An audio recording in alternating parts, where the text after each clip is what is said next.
नमस्कार, एडको रूबरू में आपका स्वागत है। आज हम पड़ोसी मुल्क की एक ऐसी चार्मिंग पॉलिटिशियन से आपकी मुलाकात करा रहे हैं जिसका नाम वर्ल्ड की 100 मोस्ट पावरफुल विमेन में शुमार होता है। गिनीज बुक ऑफ रिकॉर्ड्स में उनका नाम दुनिया की मोस्ट पॉपुलर पॉलिटिशियन के रूप में दर्ज है। वे 2 बार अपने मुल्क की प्राइम मिनिस्टर रह चुकी हैं, पर इन दिनों उनके सितारे गर्दिश में हैं। अब ना तो उनका पहले जैसा जलवा है और ना पहले जैसी पॉपुलैरिटी। जी हाँ, तमाम तरह के सीरियस एलिगेशन से जूझ रही इस मोहतरमा का नाम है बेनजीर भुट्टो। पावर में हो या ऑपोजिशन में, बेनजीर भुट्टो में फाइटिंग स्पिरिट कमाल की है। अपने 20 साल के पॉलिटिकल करियर में तमाम एडवर्स सिचुएशंस के बावजूद उन्होंने कभी हार नहीं मानी और यही वजह है कि वो हमेशा पाकिस्तान की पॉलिटिक्स की मेन स्ट्रीम में रही।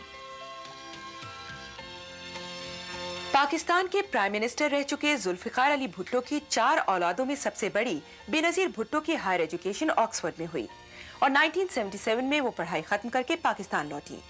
लेकिन कुछ ही दिनों बाद chief of army staff general Ziaul हक ने जुल्फिकार अली भुट्टो का तख्ता पलटकर पाकिस्तान में मार्शल लॉ लागू कर दिया। उसी दौरान बेनजीर ने एक्टिव पॉलिटिक्स में कदम रखा और अपने पिता की राजनीतिक वारिस बनकर उभरी। उनके दोनों भाई मीर मुर्तजा भुट्टो और शाहनवाज को तो मुल्क छोड़ना पड़ा, लेकिन बेनजीर अपनी मां नुसरत भुट्टो के साथ फौजी शासन से जूझती रहीं। अप्रैल 1979 में जुल्फिकार अली भुट्टो को फांसी दे दी गई। 1977 से 1988 के बीच बेनजीर की कई बार गिरफ्तारी हुई। कभी उन्हें जेल में रखा गया तो कभी हाउस अरेस्ट कर दिया गया।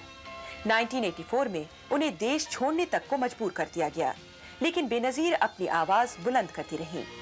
1986 में वो वापस पाकिस्तान लौटी और दिसंबर 1987 में आसिफ जरदारी से उनकी शादी हुई। अगस्त 1988 में हुए एक प्लेन क्रैश में जियाउल हक की मौत के बाद पाकिस्तान में हालात बदले। नवंबर 1988 में चुनाव हुए और बेनजीर मात्र 35 वर्ष की उम्र में पाकिस्तान की प्राइम मिनिस्टर बनने में कामयाब हुई। कुछ महीनों तक तो पूरी दुनिया की मीडिया ने उन्हें हाथों हाथ लिया, लेकिन बेनजीर और उनकी सरकार पर करप्शन के गंभीर आरोप लगने शुरू हो गए। खास तौर से आसिफ जरदारी उनके पॉलिटिकल ओपोनेंट्स के निशाना बने रहे और आखिरकार 6 अगस्त 1990 को प्रेसिडेंट ने बेनजीर सरकार को बर्खास्त कर चुनाव की घोषणा कर दी। उस चुनाव में बेनजीर की शिकस्त हुई और नवाज शरीफ नए प्राइम मिनिस्टर बने, लेकिन मात्र 3 साल बाद 1993 में उनकी सरकार को भी बर्खास्त कर दिया गया और अक्टूबर 1993 में हुए चुनाव के बाद बेनजीर दूसरी बार पावर में लौटी। इस बार भी बेनजीर और उनके पति आसिफ जरदारी पर करप्शन के सैकड़ों चार्जेस लगे। यहाँ तक कि 1994 में पाकिस्तान लौटे बेनजीर के भाई मुर्तजा भुट्टो ने भी उनकी सरकार के खिलाफ मुहिम चलाना शुरू कर दिया। इसी बीच सितंबर 1996 को मुर्तजा को कराची स्थित उनके पुश्तैनी निवास पर कथित तौर से फर्जी पुलिस मुठभेड़ में मार दिया गया। मुर्तजा समर्थकों ने इस असैसिनेशन के पीछे आसिफ जरदारी का हाथ होने का आरोप लगाया और तमाम हालात के मद्देनजर प्रेसिडेंट फारूक लेघारी ने बेनजीर की सरकार को बर्खास्त कर दिया और जब चुनाव हुए तो पाकिस्तान पीपल्स पार्टी का लगभग सफाया हो गया। इन दिनों बेनजीर के लिए गर्दिश का दौर है। कई गंभीर आरोपों में फंसे उनके पति आसिफ जरदारी जेल में हैं और बेनजीर अदालतों के चक्कर लगा रही हैं। 3 साल तक पावर में रहने के बाद आज आप अपोजिशन में हैं, तो आपको कैसा महसूस हो रहा है? हुकूमत एक बहुत बड़ी जिम्मेदारी होती है और एक तौर पर एक किस्म का रिलीफ है कि ये जिम्मेदारी अब हम पर नहीं किसी और पर है, मगर दूसरे तौर पर मुझे अफसोस है कि जो इस्लाही काम हमने शुरू किए थे, जैसे वो पाए तकमील तक पहुंचने वाले थे, हुकूमत को बरतरफ किया गया। 4 नवंबर को मैं बैनुल-अक़वामी माली इदारों के साथ मेरी एक मुलाकात थी और उन्होंने मुझे कहा मुबारक हो, पाकिस्तान अभी सब मुश्किलात को छोड़ करके आगे बढ़ेगा। और उसी रात हुकूमत गई और पाकिस्तान एक बार फिर माली बहरान में मुब्तला है। आपको क्या लगता है कि वजह क्या रही है आपकी सरकार को डिसमिस करने की? क्योंकि वो तो पीपल्स पार्टी के प्रेसिडेंट थे और हमेशा भुट्टो साहब के साथ हो रहे, उनके कलीग रहे, इसके बावजूद उन्होंने क्यों, जबकि आपने उनको प्रेसिडेंट बनवाया था? जी, ये हकीकत है कि अवामी हुकूमत को निकालने में कोई एक्सटर्नल फैक्टर्स नहीं थे। ना स्ट्रीट एजिटेशन था, ना ऑपोजिशन पावरफुल थी। हमारे पास एक मखलूत हुकूमत थी और अगर हुकूमत गई है تو اپنوں کے بے وفائی سے گئی ہے. لغاری صاحب بھٹو صاحب کے ساتھ زیادہ تر کام نہیں کیے تھے, وہ میرے ساتھ زیادہ تر کام کیے تھے. میں اس کو بھائی سمجھتی تھی, اور جب میں نے ان کو صدارت کے لیے نامزد کی تو پوری پارٹی نے میرے کہنے پر لبیک کہا اور ان کو صدر بنایا. مگر میری غلطی یہ تھی کہ ایک بندہ جس کے پاس پہلے کبھی اقتدار نہیں تھا, کہ پھر جیسے کہتے ہیں کہ one gets intoxicated with power, تو وہ نشے میں آ گیا. وہ سوچنے لگا کہ میں سب کچھ ہوں. مجھے جس شاخ پر وہ بیٹھا تھا اس کو ہی کاٹا. سوچا کہ ابھی اس کی ضرورت نہیں ہے, میں سب کچھ ہوں. ان کے ذہن میں بات بیٹھ گئی کہ میں صدر ہوں, بے نظیر کی ضرورت نہیں, پیپلز پارٹی کی ضرورت نہیں, میں اپنا جماعت بنا سکتا ہوں اور میں پارلیمنٹری نظام کو ترک کر کے پریزیڈنشل نظام نافذ کر سکتا ہوں. میں نے تقریر کی تھی کہ جو لوگ ہیں نا سیاسی یتیم, وہ ان کو استعمال کرتے ہیں اور بعد میں لوگ گالیاں ان کو دیتے ہیں جو غلط کام کرتے ہیں, سیاسی یتیموں کو نہیں. مگر افسوس, غداری, بے وفائی ہمارے اپنوں نے کی. میں کسی اور کو قصوروار نہیں کہلاتی ہوں, اور اس لیے میں سمجھتی ہوں کہ پیپلز پارٹی کو سول سرچنگ کرنی چاہیے, تاکہ اگر پاکستان کے عوام ہمیں دوبارہ موقع دیں تو ہمارے اپنے صفوں میں صفائی ہونی چاہیے, تاکہ ہم خود ہی جا کر کے سیاسی خودکشی نہ کریں. تو آپ کے حساب سے لیگاری صاحب جو ہے پریزیڈنٹ رول لانا چاہتے تھے اور پارلیمنٹری ڈیموکریسی کو ختم کرنا چاہتے تھے. جی, اس کا جو ایجنڈا تھا کہ بے نظیر کو نکالوں اور اپنی جماعت بناؤں, پریزیڈنشل نظام نافذ کروں, اس لیے اس نے سپریم کورٹ میں ایک رٹ پٹیشن دائر کی, جس کا مطلب یہ تھا کہ نظام کو پریزیڈنشل قرار دیا جائے. اصل میں پرائم منسٹر تھی اور وہ سپٹمبر میں مجھے 26 سپٹمبر کو نکالنے چاہتا تھا, اور میں بھائی مرتضیٰ کو اس لیے قتل کیا گیا تاکہ ایک گولی کے ساتھ 3 شکار ہوں. مرتضیٰ کا قتل, بے نظیر حکومت کا قتل, اور آصف زرداری کا پھر عدالتی کارروائی کے تحت جھوٹے مقدمے کر کے خدا نخواستہ قتل. مگر وہ اس وقت کر نہیں سکے. اللہ کا لاکھ شکر ہے کہ پاکستان کی عدلیہ نے پارلیمنٹری نظام کو برقرار رکھا اور اس آمر کے عزائم کو مٹی میں ڈال دیا. تو آپ کو لگتا ہے کہ جو پریزیڈنٹ تھے مرتضیٰ بھٹو کے اسیسنیشن کے پیچھے ان کا ہاتھ تھا؟ جی, میں سمجھتی ہوں کہ ڈائریکٹلی یا انڈائریکٹلی وہی قاتلوں کو تسلی دے سکتا تھا, کیونکہ اور کوئی مجھے نکال نہیں سکتا تھا. تو قاتلوں کو تسلی پھر کیسے ملتی؟ آخر میں قاتل کہتے ہیں کہ یہ تو پرائم منسٹر کا بھائی ہے, پرائم منسٹر تحقیقات کرے گی, ہمیں پھانسی پر چڑھنا پڑے گا. تو کوئی تھا جس نے کہا کہ فکر نہیں کرو بیٹا, وہ نہیں رہے گی, وہ چلے جائے گی, تمہیں کوئی گرفتار نہیں کرے گا, تمہارے اوپر مقدمہ نہیں چلے گا. اور ایسے ہی ہوا ہے. I have been told by police officials that we were told, just frame Asif, and if you don't frame Asif, we won't let you go. For 6 months, these honorable officers and constables are in jail for no crime of their own, other than they refused to break the law and fabricate a charge against an innocent man. And I really say, thank God there's some good, decent human beings. Because Farooq Laghari, who owes everything to the PPP, tried to destroy it. بے نظیر بھٹو سے سوال جواب کا سلسلہ جاری رہے گا, لیکن تھوڑے انتظار کے بعد.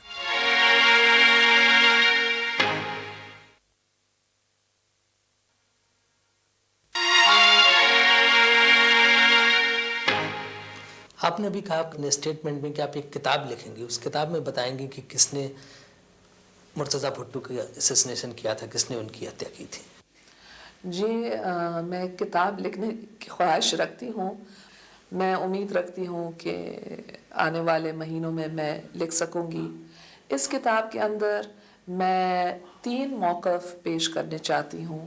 ایک وہ موقف جو میں نے ٹریبیونل کے سامنے پیش کی, ایک وہ موقف جو میری بھابھی نے ٹریبیونل کے سامنے پیش کی یا ان کے افراد نے پولیس کے سامنے پیش کیے, اور تیسرا پولیس کی کہانی، تاکہ لوگ ایک کتاب پکڑ کر کے تینوں کا موقف سن کر کے اپنے نتائج پر پہنچیں۔ لیکن یہ امپریشن کیوں ہے کہ اس کے پیچھے آصف کہاں تھے اور اسی وجہ سے ان کو جیل میں بھی آ جانا پڑ رہا ہے، چارج شیٹ بھی گورنمنٹ نے ان کو کیا ہے، یہ پرسیپشن کیسے آیا اگر آپ کہتی ہیں کہ اس کے پیچھے پریزیڈنٹ کہاں تھا؟ آیا کیونکہ شہید بھٹو کے عناصر اور پریزیڈنٹ کے لغاری کے درمیان ملی بھگت تھی۔ جو میں نے آپ کو کہا کہ صدر لغاری اپنی جماعت بنانے چاہتا تھا تو سوچتا تھا کہ شہید بھٹو کے ساتھ، ممتاز علی بھٹو کے ساتھ، دیگر افراد پنجاب سے، بلوچستان سے، میں ان کو اکٹھا کروں گا اور ایک نئی جماعت بناؤں گا۔ تو وہ یہ لائن دیا تھا کہ بے نظیر مرتضیٰ ہٹ جائیں، ہم سب آ جائیں گے۔ تو اس لیے ان کے اپنے کچھ عناصر اس میں شامل تھے۔ تو مجھے بہت افسوس ہوا کہ شہید بھٹو نے، پارٹی نے، میں سمجھتی ہوں کہ وہی مرتضیٰ کے ساتھ بے وفائی کی ہیں، اور ان لوگوں نے آصف قاتل کا نعرہ بلند کیے ہیں، اور پورے الیکشن کیمپین میں ان نے میرے بھائی کا لاش کا تصویر نہیں ہے اور وہ گرے کلر کی شلوار قمیض پہنے ہوئے تھے، اس کو فوٹو ٹرکس کے ساتھ سفید کیے اور اس کا خون دکھائیں اور کہیں کہ مرتضیٰ کا قاتل زرداری۔ جدھر میں گئی تو میرے بھائی کا لاش۔ تو آپ دیکھیں کہ سیاسی موٹیو کس کے پاس تھا، سیاسی فائدہ کس کو ملنے والا تھا، اور اس لیے میں سمجھتی ہوں کہ ان میں سے کئی عناصر جو تھے وہ بک گئے تھے، اور یہ ہمارے خاندان کے خلاف ایک بہت بڑی سازش تھی۔ Benazir was in government for 43 days after the murder had taken place. Had she suspicions and the president or anyone else, she could have taken action. What has she done after the murder? I will always say it, that Benazir is to blame, at least indirectly, for the murder of Murtaza because of the way she victimized him and victimized his supporters. From the time he decided to come back to Pakistan until his murder. اس میں کوئی doubt نہیں that the state apparatus under Benazir Bhutto was involved. Issue ہے کہ اگر زرداری نے مروایا ہے تو بے نظیر کو پتا تھا کہ نہیں پتا تھا، یا اس سے این او سی بہن سے لیا کہ نہیں لیا. The fact is that she exonerated those who are alleged to be the killers of her own brother in the state apparatus. She was prime minister. قتل کے نتائج کے لیے دیکھو کہ فائدہ کس کو ہوا اور نقصان کس کو ہوا۔ نقصان تو مجھے ہوا، میری ماں کو ہوا، میری بہن کو ہوا، مرتضیٰ کے معصوم بچوں کو ہوا، نقصان آصف کو ہوا جو جیل میں ہے، اور پھر آپ دیکھیں کہ کتنی ذہنی پریشانی ہم سب کے لیے۔ فائدہ کس کو ہوا؟ جماعت کس کو ملی؟ ملکیت کس کو ملی؟ پیسہ کس کو ملی؟ شہرت کس کو ملی؟ مرتضیٰ کے گھر اور نام اور شان اور سب کچھ عیش کرنے کے لیے کس کو ملا؟ لیکن یہ بتائیے، کچھ لوگوں کا یہ کہنا، خاص طور سے جو مسلم لیگ کے لوگ ہیں، کہ آصف زرداری اور مرتضیٰ میں کافی ڈفرینسز چل رہے تھے۔ جی، نواز شریف اور میرے درمیان ڈفرینسز ہیں۔ کل اگر نواز مجھے مار دے، کل اگر میں مر جاؤں، آپ کہیں گے نواز شریف نے مارا ہے۔ ڈفرینسز تو ہوتے ہیں۔ آپ مجھے بتائیں کہ ابھی آپ کی کانگریس پارٹی کے لیڈر اور دیو گودا کے اتنے ڈفرینسز ہوئے، کل دیو گودا کو کوئی خدا نخواستہ مار دے تو آپ کہیں گے کہ ڈفرینسز کی وجہ سے؟ کون سے ملک میں ڈفرینسز نہیں ہیں؟ آصف کے ڈفرینسز نہیں تھے۔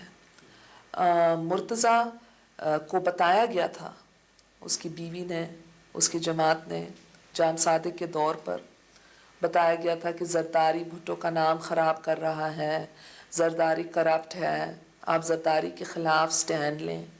تو مرتضیٰ آصف کو نہیں جانتا تھا، مگر ان کو اتنا ڈس انفارمیشن فیڈ کیا گیا تھا اور اس کو اتنا برین واشنگ کیا گیا تھا کہ وہ سمجھتے تھے کہ آصف ہمیں بدنام کر رہے تھے، جو حقیقت نہیں تھی۔ پھر جولائی کے مہینے میں مرتضیٰ اور آصف دونوں ملے بھی تھے، اس کے بعد ایک ہوائی جہاز میں اکٹھا کیے تھے، اور مجھے یاد ہے آصف کا فون آیا اور وہ اتنا خوش تھا، اور اس لیے مجھے اتنا دکھ ہوتا ہے کہ جیسے ہم قریب ہو رہے تھے ان کو ہم سے چھینا گیا، اور میں ایک بڑی بہن کی حیثیت سے ان کی خوشی دیکھنے چاہتی تھی۔ I feel this is a propaganda tactic. keep lying until you believe yourself. There was no relationship between Murtaza and Asif Zardari at all, because Murtaza could not bear the idea that Asif Zardari was using the clean name of his father in all his corruption आप operations. सोचें कि उसका क्या मकसद है. आप सोचें कि जब तक मुर्तज़ा की शादी इससे नहीं हुई तो अपने बहन के खिलाफ एक लफ्ज़ नहीं कहा. कौन था उसकी ज़िंदगी में एक नई इन्फ्लुएंस जो उसको ये क्लैश के रास्ते पर ले आए? कौन था? आखिर में 1977 में मुर्तज़ा बाहर गया था. उनकी सियासत हमारी सियासत से मुख्तलिफ थी. हम उनकी सियासत पर तनकीद करते थे, मगर वो अपने बड़े बहन के बारे में कभी भी एक लफ्ज़ नहीं कहता था. ये सब मामला शुरू हुआ कि जब चीफ मिनिस्टर जाम सादिक अली बना और गैनवा यहाँ आती थी और जाम सादिक के पिट्ठू उसके साथ मिलते थे. ये बॉडीगार्ड्स और छोकरे उसके साथ मिलते थे और उसको कहते थे कि आप फॉरेनर फर्स्ट लेडी बन सकती है, और उसके एम्बिशंस थे. मैं तो सोचती हूँ कि अगर मुझे मालूम होता 1993 में कि मेरे को हटाने के लिए मेरे भाई को कत्ल किया जाता तो मैं प्राइम मिनिस्टर के ऑफिस के लिए नहीं लड़ती. ये काम हुआ है दुश्मनों की तरफ से कि भुट्टो ख़ानदान को ख़त्म किया जाए. मुर्तज़ा को ख़त्म किए, शाहनवाज को, जुल्फ़िकार अली भुट्टो को. मेरी बहन की शादी हो चुकी है, हमारी शादी हो चुकी है, तो अभी कौन रहा हमारे बाप के घर को रौनक करने के लिए? कौन रहा जो हमारे ख़ानदान की सकाफत को जानता है?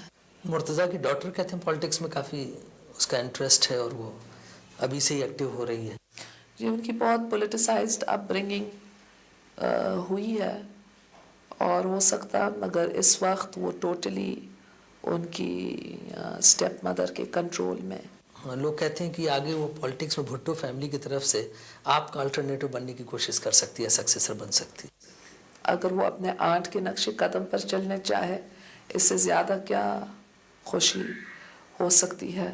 मगर मैं समझती हूँ कि बच्चे अब तक छोटे हैं और ये चीज़ भाई बहन में अभी से कहना कि बहन बन रही है और भाई को कहना कि तुम बन रहे हैं, गलत बात है. बेनज़ीर भुट्टो के बारे में हम कुछ और जानकारी देंगे, लेकिन थोड़े इंतजार के बाद.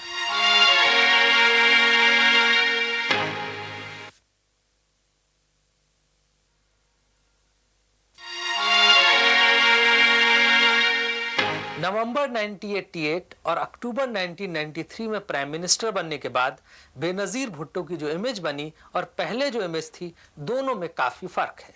पावर में आने के बाद करप्शन के आरोपों और कई मोर्चों पर प्रशासनिक विफलता के कारण उनके दामन दागदार हुए हैं. हालांकि बेनज़ीर और उनके समर्थक इसे एक प्रोपेगेंडा मानते हैं. बहरहाल आइए एक नजर बेनज़ीर के बारे में लोगों की राय पर. मोहतरमा बेनज़ीर भुट्टो जो है उनका तो मैं आपको बताऊं कि I think this country is too small for her. ये तो मुस्लिम उम्मा की और थर्ड वर्ल्ड कंट्री की लीडर है. Not only that she is leader of Pakistan. Benazir Bhutto is intellectually very superior to all the leaders in Pakistan. I think she is mature politically. It's not that Benazir is immature in any way. I mean, she knows when to strike. She knows what to say. She knows how to handle. She's charismatic, a very intelligent woman. Benazir Bhutto साहिबा ने पाकिस्तान के गरीब आवाम के लिए और पाकिस्तान में जमहूरी अदारों के लिए जो खिदमत अंजाम दी हैं, वो शायद शहीद जुल्फ़िकार अली भुट्टो के बाद उन्हीं को ये सादत नसीब हुई है. उन्होंने इस मुल्क के अंदर जमहूरी अदारों और आइनी हुकूमत को बहाल किया. पीपल्स पार्टी का पॉलिटिकल कल्चर बड़ा कंसिस्टेंट है. When they are in power it is a माल बनाओ पार्टी. खूब माल बनाओ दोनों हाथों से. जब ये पार्टी ऑपोजिशन में आती है तो इट बिकम्स अ ज़रदारी बचाओ तहरीक, क्योंकि ज़रदारी ने इतना पैसा खाया होता है. He is put in the slammer, he is a certified crook who looted this country right and left, day in, day out, as a full-time occupation in the 3 years that he and his wife were running this country. माल बनाना तो ज़ाहिर businessman जानते हैं 2 से 4 कैसे बनाए जाते हैं. Motorway के कमीशन हमने नहीं खाए, ठेके हमने नहीं लिए. हमारे पास तो कोई फैक्ट्रियां नहीं है. बेनज़ीर भुट्टो ने लोन कोई रीशेड्यूल नहीं कराए, बेनज़ीर भुट्टो ने कोई फैक्ट्री नहीं बनाई, फैक्ट्रियां तो इनके लीडरों ने बनाई हैं। वो एक दयानतदार सियासतदान है और अपनी कॉज के साथ कमिटेड है। और मैं समझता हूँ कि जो फाइटिंग क्वालिटीज़ इस खातून में हैं वो पाकिस्तान में इस वक्त किसी लीडर पे नहीं। मैं ये समझता हूँ कि वो एक खातून हैं, एक अच्छी डिबेटर हैं, वही कॉलेज लेवल की धुआंधार तकरीर करने वाली, वो स्टेट्समैन भी नहीं हैं, वो चीफ एग्जीक्यूटिव भी नहीं बन सकती, वो एक अच्छी पॉलिटिशियन भी नहीं। Politics have become a mean to protect your personal interests. Now, in this sense, Benazir, yes, is a politician. But otherwise, I don't see her as a stateswoman. A stateswoman doesn't go in public and say that my brother wanted to divorce my sister-in-law. A stateswoman does not let things come to the point where her brother gets killed when she's the prime minister. I think Benazir is a very good actress. She's quite fake and funny. She wants to gain sympathy. She tried to play that card before she was ousted.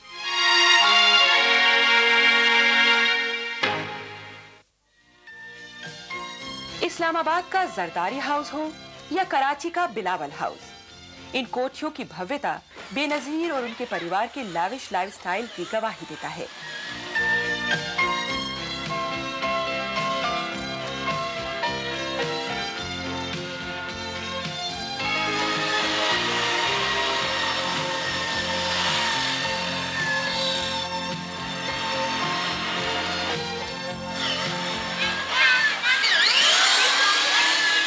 इन सब के बावजूद बेनजीर अपने आप को simple living में यकीन करने वाली पॉलिटिशियन मानती हैं। मैं एक अवामी पर्सन हूँ। मेरी परवरिश 60s में हुई। 60s के अंदर ये सब यपी कल्चर और नूवो रीश कल्चर नहीं था। 60s के अंदर बहुत मतलब कल्चर था, plain style, plain living, simple habits. तो मेरे आदतें जो हैं वो बहुत सिंपल हैं और लोग समझते हैं कि क्योंकि प्राइम मिनिस्टर की बेटी है और प्राइम मिनिस्टर खुद रही हैं तो डिज़ाइनर क्लोथ और डिज़ाइनर चीज़ों का शौक़ होगा, मगर ऐसे बात नहीं है। अब बेनजीर की इन बातों में सच्चाई चाहे जितनी हो, पर पाकिस्तान की जनता आसानी से उनकी इस बात पर यकीन नहीं करेगी। बहरहाल बेनजीर की फैमिली लाइफ के बारे में उनसे कुछ और सवाल जवाब। आप बच्चों को कितना टाइम दे पाती हैं? और मैं आप लोगों को कितना टाइम देती हूँ? आप कितना मैं टाइम देती हूँ बताओ ना। तो मैं आपके साथ बैठती हूँ, खाना खाती हूँ, किताब पढ़ती हूँ, स्टेंसिल करती हूँ, बताओ। मम्मी तुम्हारे साथ वक्त गुजारती है कि नहीं? चली जाती है? देर के लिए चली जाती है? मिस करती हो? अगर तुम्हें स्कूल जाना पड़ता है और मुझे काम पर जाना पड़ता है ना, मैं कोशिश करती हूँ टाइम देने के लिए, मगर बच्चे ज़्यादा टाइम चाहते हैं और जब मैं वापस आती हूँ तो ज़ाहिर है बहुत खुश हो जाते हैं। अच्छा, जब आप प्राइम मिनिस्टर थी तब और अब आप जब अपोजिशन में हैं तब, तो ऐसा नहीं लगता है कि जब अपोजिशन में होती हैं तो बच्चों के साथ या फैमिली के साथ आप ज़्यादा टाइम दे पाती हैं? बिल्कुल, जब मैं प्राइम मिनिस्टर थी तो कम वक्त देती थी। पहले मैं इनके साथ किधर जा नहीं सकती थी, तो जब मैं प्राइम मिनिस्टर नहीं बनी तो बच्चे सब बहुत मायूस थे। तो जब मैं वापस आई मैंने कहा आप लोग मायूस क्यों हैं? अभी मैं प्राइम मिनिस्टर नहीं हूँ, मैं आपको ज़्यादा वक्त दे सकूँगी। Remember? And he all said, hooray. Benazir के बच्चों को अपनी माँ से ज्यादा लगाव है या अपने पिता से? किससे? मैं सोची दोनों से। और बिलावल? टू। और आप आसिफा? असल में दोनों से अटैच हैं। वो यहाँ बैठे होंगे तो उनको यूँ कहेंगे, बहुत बड़े डिप्लोमेट्स हैं। पॉलिटिक्स से फुर्सत मिलने पर क्या करना पसंद करती हैं बेनजीर? मुझे किताबें पढ़ने का शौक है। बेसिकली मैं ऑटोबायोग्राफीज पढ़ती रहती हूँ और कभी कभी कोई ऐसे फेमस किताब आ जाए, जैसे अभी मैं अमेरिका में थी तो मार्शा क्लार्क जो ओजे सिम्पसन केस में वकील थी, उसने एक किताब लिखा था विदाउट अ डाउट, तो मैं वो ख़रीद ली और रास्ते में वो मैं पढ़ती रही। तो इस किस्म के तरीके से मैं पढ़ती रहती हूँ। मेरे पास एक और किताब भी मिला है जो इंदिरा गांधी का ऑटोबायोग्राफी है, तो मैं वो भी पढ़ रही हूँ। कभी कभी मुझे गॉसिप किताबों का भी शौक़ होता है और जब मैं गॉसिप किताब पढ़ती हूँ मैं समझती हूँ कि मैं बेवफा हो रही हूँ। जैसे जो कैनेडी की बीवी ने एक किताब लिखा था ब्रोकन फेथ, तो क्योंकि वो हमारे साथ कॉलेज में होते थे तो मैंने वो किताब ख़रीदी देखने के लिए कि क्या लिखे हैं, और कभी कभी मैं और ऐसे ही ख़रीद लेती हूँ, फिर मैं कहती हूँ मैंने क्यों ख़रीदा। उम्मीद है ऐड को रूबरू का एपिसोड आपको पसंद आया होगा, पर बेनज़ीर भुट्टो से हमारी ये बातचीत अभी अधूरी है। अपने और अपने पति आसिफ जरदारी पर लगे तमाम आरोपों के बारे में क्या कहती हैं बेनज़ीर और उनके सियासी विरोधी, देखिए रूबरू के अगले एपिसोड में, इसी दिन इसी समय। तब तक के लिए मैं राजीव शुक्ला आपसे विदा चाहता हूँ। नमस्कार।